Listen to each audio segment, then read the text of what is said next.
Hello friends, welcome to make career academy. My name is Nancy और आज की video में हम फिर से लेकर आए हैं एसएससी एग्ज़ाम के प्रीवियस ईयर क्वेश्चंस। ठीक है, जो कि आपके लिए आपकी कॉम्पिटिटिव एग्ज़ाम की प्रिपरेशन के लिए बहुत ही बेनिफिशियल होने वाले हैं। इससे आपको आइडिया हो जाएगा कि किस तरह से क्वेश्चन पूछे जाते हैं और हमने किस किस टॉपिक पर ज़्यादा स्टडी करना है। ठीक है, हमें अपनी वीकनेस या प्लस पॉइंट इससे समझ आ जाते हैं। तो let us start with our first question, that is choose the word that means the same as given word. आपको सिनोनिम और एंटोनिम बहुत अच्छे से करने हैं, मतलब आपका वोकैब पार्ट बहुत स्ट्रॉन्ग होना चाहिए। यहाँ पर जो आपको वर्ड दिया गया है दैट इज़ मैग्नानिमिटी। मैग्नानिमिटी जो होता है ये आपकी ऐसी फीलिंग को रिप्रेजेंट करता है जिसमें आप दूसरों के प्रति दया दिखाते हैं। ठीक है, यानी कि मैग्नामियस यानी कि मैग्नानिमिटी वर्ड बना है मैग्नानिमियस से, जिसका मतलब होता है जेनरॉसिटी या चैरिटेबल फीलिंग, दया वाली फीलिंग। ठीक है, अब इस दया वाली फीलिंग से रिलेटेड हमें इन चार ऑप्शंस में से वर्ड ढूंढना है जिसका मीनिंग सेम है। हमारा first option is the right option, altruism. Altruism का मतलब होता है परोपकारिता या उदारता। ठीक है, तो हमारा फर्स्ट ऑप्शन ही करेक्ट है, बट हम बाकी ऑप्शंस का भी मीनिंग देखेंगे। Next word is virulence. Virulence का मतलब होता है हेटर्ड, नफरत, जबकि मैग्नानिमिटी का मतलब होता है दयालुता, परोपकारिता, उदारता। तो ये तो इसका क्या हो गया, एंटोनिम हो गया। Next is purify. प्योरीफाई मतलब पवित्र, शुद्ध। और डील, डील तो आपको पता है कि डीलिंग से रिलेटेड वर्ड है, तो that is not the right answer. Deal नहीं है, प्योरीफाई नहीं है, वर्लेंस नहीं है, ऑल्ट्रिज्म ठीक है। अगर इसका एंटोनिम पूछा होता तब वर्लेंस सही होता। ठीक है, चलिए नेक्स्ट क्वेश्चन की तरफ। Now fill in the blank with appropriate option, यानी कि आपको फिलअप की फॉर्म में दिया गया है my feet don't dash the ground for the rest of the day. बाकी दिन मेरा पैर क्या नहीं करेगा, ग्राउंड को क्या नहीं करेगा, डील नहीं करेगा, रॉन्ग। प्योरीफाई करेगा, नहीं। स्लैब करेगा, स्लैब तो एक शेल्फ टाइप या पत्थर का टुकड़ा होता है, दैट इज स्लैब, वो भी नहीं करेगा। तो पैर क्या करेगा, टच करेगा, तो touch is the right option. Next question की तरफ चलते हैं, that is direct to indirect speech. ठीक है, डायरेक्ट से इनडायरेक्ट स्पीच में हमें चेंज करना है।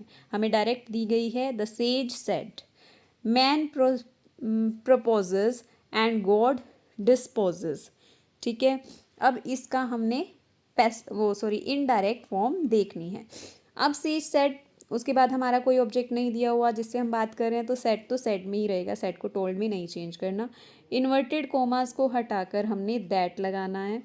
ठीक है, अब इसमें आप देखिए कि ये जो है that is a true type of statement, मतलब कि आपको ऐसी स्टेटमेंट दी गई है जो कि क्या है, सत्य है। जो ऐसी स्टेटमेंट्स होती हैं इसको हम चेंज नहीं करते। ठीक है, इसको हम चेंज नहीं करते। तो इसमें हमारा जो सेकंड पार्ट है, यानी कि ये जो स्टेटमेंट है ये सेम रहेगी। तो किस ऑप्शन में सेम है, हमारा फर्स्ट जो ऑप्शन है से सेड दैट, दैट लग गया। Man proposes and God disposes, this is the right option, क्योंकि हमने इसमें कोई भी चेंज नहीं करना। जो ऐसी स्टेटमेंट्स होती हैं, ठीक है, जो सत्य वाली यूनिवर्सल ट्रुथ वाली स्टेटमेंट्स होती हैं, उनको हम चेंज नहीं करते। बाकी सभी ऑप्शन में वर्ब चेंज की हुई है, हैड प्रपोज किया हुआ है, इसमें प्रपोज और डिस्पोज किया हुआ है, दैट इज़ रॉन्ग। प्रपोज और डिस्पोज किया हुआ है, दैट इज़ ऑल्सो रॉन्ग। ठीक है, चले नेक्स्ट क्वेश्चन की तरफ। Now improve the underlined part of the sentence, choose no improvement as an answer if the sentence is grammatically correct। यानी कि इसमें हमने grammatical error निकालना है। ठीक है, so sentences, a man may die, nation may rise and fall, but an ideal lived on। अब यहाँ पर देखिए, man may die, ठीक है, नेशन में राइज एंड फॉल, ठीक है, बट एन आइडियल, आइडियल नहीं, आइडिया, ठीक है, पर एक जो आइडिया होता है, एक जो थॉट होती है, वो हमेशा ज़िंदा रहती है। नेशंस आते हैं और नेशंस फॉल हो जाते हैं, ख़त्म हो जाते हैं, पर जो आइडिया है, जो थॉट है, वो हमेशा रहती है। और जो चीज़ हमेशा रहती है वो प्रेजेंट इनडेफिनेट टेंस में कही जाएगी। यहाँ पर आपको लिव्ड दिया हुआ है, तो लिव्ड क्या है, रोंग हो जाएगा। आइडिया एन है, सिंगुलर है, तो लिव्स लगेगा, ठीक है। और ऑन प्रपोजिशन ही रहेगी। लिव्स ऑन का मतलब है कंटिन्यू रहेगा, लिव्स इन नहीं, किसी के साथ नहीं रह रहा आइडिया, लिव्स ऑन यानी कि कंटिन्यू रहेगा।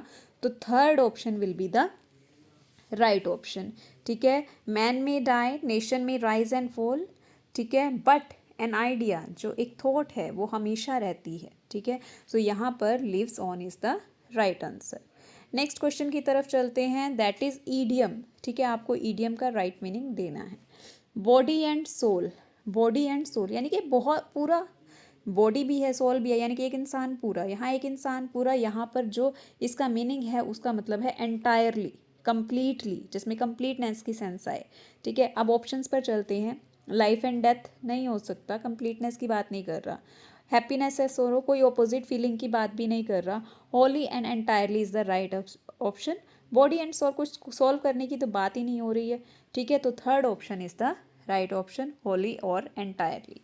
नेक्स्ट क्वेश्चन की तरफ चलते हैं, दैट इज सेम मीनिंग, ठीक है। Choose the word that same as the given word. यहाँ पर भी आपको क्या करना है, सिनोनिम ढूंढना है, ठीक है। यहाँ पर भी आपको ढूंढना है सिनोनिम, ठीक है। अब क्वेंड्री, क्वेंड्री का मतलब होता है नाजुक हालत, मतलब डेलिकेट सी सिचुएशन, ठीक है, या कोई कॉम्प्लिकेटेड सी सिचुएशन, इस तरह से बहुत नाजुक सी हालत हो गई, बहुत टिपिकल सी, या कुछ ऐसी सिचुएशन जो बहुत नाजुक सी हो, ठीक है, इस तरह से।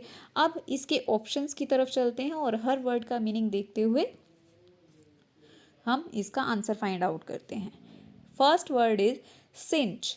सिंच का मतलब होता है इफेक्ट, इफेक्ट और नाजुक हालत कोई रिलेशन नहीं है, तो गलत हो गया, ठीक है। उसके बाद ब्रीज, हवा का चलना, ठीक है, हवा और नाजुक हालत में कोई रिलेशन नहीं है, ठीक है। Third word is click. Click होता है गिरोह बना लेना, ग्रुप बना लेना, किसी ग्रुप को क्लिक बोल देते हैं, तो वो भी नहीं है, ठीक है। तो यानी कि तीनों ऑप्शन तो गलत हो गए। Impasse, impasse is the right answer, जिसका मतलब होता है कठिन स्थिति या डिफ़िकल्ट सिचुएशन, टिपिकल सी सिचुएशन। तो क्वांट्री भी तो नाजुक हालत थी, तो कोई सिचुएशन ही थी, कैसी है वो, डिफ़िकल्ट है या नाजुक है, लगभग सेम मीनिंग दे रहा है। नेक्स्ट क्वेश्चन की तरफ चलते हैं।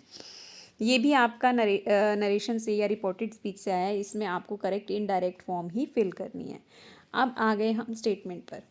अदिति सेड, ठीक है। अब इसमें भी कोई हमारा ऑब्जेक्ट नहीं दिया हुआ, सेकंड पर्सन नहीं दिया हुआ, तो सेड का सेड ही नहीं, अभी नहीं, अभी पहले पूरा सेंटेंस पढ़ना है कि इंटेरोगेटिव तो नहीं है, इम्पेरेटिव तो नहीं है, ठीक है। अभी पहले सेंटेंस पढ़ते हैं। I am not invested in the project any more, क्या मैं उस प्रोजेक्ट का हिस्सा नहीं हूँ। यहाँ पर कोई यूनिवर्सल ट्रूथ नहीं है, कोई ऐसी बात नहीं है जिसमें हमें चेंजेस ना करने की बात हो, ये तो सिंपल एक स्टेटमेंट है कि मैं उस प्रोजेक्ट का हिस्सा नहीं हूँ। अदिति सेड, अब अदिति जो है ये गर्ल है, तो आई जो है इस फर्स्ट पर्सन के अकॉर्डिंग चेंज होगा। आई किस में चेंज हो जाएगा, सब्जेक्टिव कैसे आई, तो शी में चेंज होगा। अब यहाँ देखिए ये सेम पार्ट है, शी तक सेम है, यानी कि आई को हमने शी में चेंज किया, इससे हम आंसर फाइंड आउट नहीं कर सकते। अब आ गए हम वर्ब पार्ट पर। एम दिया हुआ है यानी कि फर्स्ट फॉर्म दी हुई है, सेट दिया हुआ है तो फर्स्ट फॉर्म चेंज हो जाएगी सेकेंड फॉर्म में। अब किस ऑप्शन में एम की सेकेंड फॉर्म यानी कि वॉज दिया हुआ है, फर्स्ट में नहीं, सेकेंड में डू नहीं, थर्ड में इज नहीं, और फोर्थ में वॉज दिया हुआ है, ठीक है। फोर्थ में वॉज ऑप्शन दिया हुआ है, तो इसका फोर्थ ऑप्शन करेक्ट हो जाएगा, यानी कि Aditi said that she was not invested in the project any more, ठीक है। Aditi said that she was not invested in the project any more. ये एम को हमने वॉज में चेंज कर दिया, आई को हमने शी में चेंज कर दिया, इन्वर्टेड कॉमास को हटाकर हमने दैट लगा दिया। अब चलेंगे अगले क्वेश्चन की तरफ। Identify the statement which has an grammatical error, जिसमें कोई ग्रामेटिकल एरर दिया हुआ है, यानी कि आपको एक स्टेटमेंट दी हुई है, उसको 4 पार्ट्स में डिवाइड किया हुआ है और आपको बताना है कि किस पार्ट में एरर है। टुडे इन फिट ऑफ फ्रेंजाइड रेग and jealousy you would have killed me your brother, ठीक है। अब इस स्टेटमेंट में आपको एरर देखना है, नो एरर वाली बात तो है नहीं, क्योंकि मुझे इसमें एक एरर दिख गया, तो नो एरर को तो कर देते हैं क्रॉस। अब सेकंड जो ऑप्शन है, ठीक है, सेकंड ऑप्शन में देखिए, today in fit of frenzied rage, मतलब एकदम से बहुत उबाल देने वाले गुस्से वाले दौरे में मैंने कुछ कर दिया, ठीक है। तो यहाँ पे फिट जो है ये नाउन की तरह यूज़ हुआ है, नाउन की तरह यूज़ हुआ है, इसके साथ एक डिटर्मिनर चाहिए, तो हम यहाँ पर अ लगाएंगे।